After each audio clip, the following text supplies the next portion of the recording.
Op de Dij van de Ondernemer zet wethouder Romy Kempenaar gewoon ondernemers in Dantumadiel in het Sintje. Zoals hier in Danboord. Het is hier de Dij van de Ondernemer en we willen je hem graag even een aardigheidje brengen. Nou, dat ben ik gedaan, dat mag je altijd. Nou, alsjeblieft. Ja, dankjewel. Ja, goed, ik ben Wiebe Visser. En ik ben Betty Visser. En we hebben hier de groente- en fruitwinkel in het winkelcentrum van de Moord. Ondernemen in Dantumadiel is... Ten eerste, we zitten hier in een prachtig mooi winkelcentrum. Hier is een periode heel mooi van boeten met van eet. Ik ben ook al plan voor binnen, maar dat komt nog. En ja, de winkeltje zit bijna haast alweer vol, dus altijd reuring hier en ja, gewoon een heel mooi plak. Nou, ik werk hier eigenlijk haast al 24 jaar in dit hele winkelcentrum. Dus ik vind het hier altijd heel gezellig en het is hier ja, hartstikke leuk om hier te werken. Je bent echt leuk bij de klanten bezig. Ze zijn hartstikke leuk en ja, dat weet eigenlijk. En waar moet Romy echt nog even stel?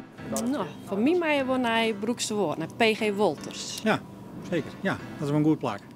Dat kan je wel hebben.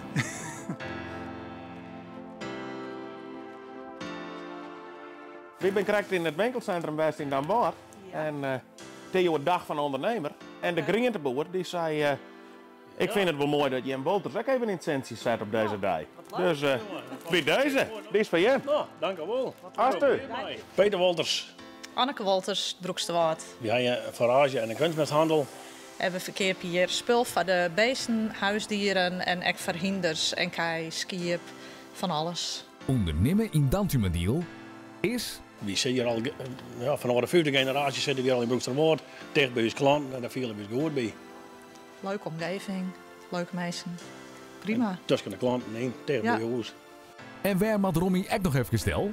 Ja, nou, de omleiding in Veerwoorden is wel een mooie locatie om een keer te bezieken. Dat bedrijf zit hier nog sinds een paar jaar en ik ben wel eens beneden met die mensen precies door.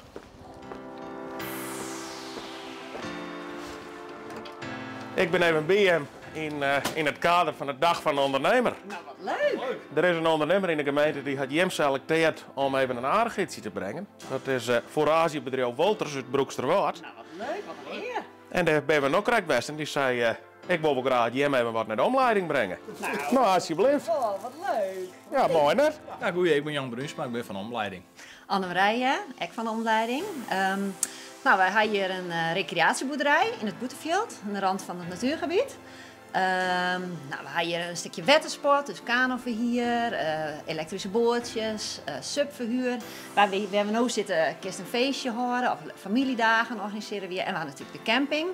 Dus van alles te doen. Ondernemen in Dantumadiel is... Van mij dat het heel persoonlijk is. Een hele lieve gemeente, dus dat is heel volle contacten. Mooie omjouwing. Ja. Een prachtige omjouwing en ja, gewoon mooie natuur en ja, een mooi plak. En waar moet Romy echt nog even stel? Ja, daar gaan we natuurlijk even naar uittocht. Ja, we zijn steenhandel Steenekes, Hendrik Draaier. Dat ja, een jonge ondernemer, goede plan. En zei nou, dat je moet zien dat ik wil. Hallo. Hoe is het? Ja, best. Mooi, ja best. Het is hier de dag van de ondernemer en we komen correct bij de omleiding hier in Verwaarden bij. En bij de omleiding zijn ze weer nog een prachtig bedrijf in Verwaarden. En die had hem nomineerd om hem even in het centje te zetten. Die zeiden, gewoon even naar Steenekes, prachtig bedrijf. Dus bij deze een aardigheidje. Hey, dank u wel, man. Geweldig. Alsjeblieft. Ik ben Hendrik Draaier en ik ben de eigenaar van Steenekes Steenhandel. We zijn een bedrijf die leveren bestratingsmateriaal en alles oren wat in en rondom de tuin gebruikt wordt. Om particulieren en zakelijke afname, hoveniers, straatmakersbedrijven, dat soort dingen. Ondernemen in Dantumadiel is... Nou, dan bedoel je gewoon protte mogelijkheden. Er zijn protte bedrijven, als ik nou zelf zie, die protte activiteiten hebben in dezelfde groep. Dus hokjebouwers, straatmakersbedrijven, we hebben protte woningenbouw. Dus er is voor hun protte potentie om daarin te ondernemen. En ik protte kansen.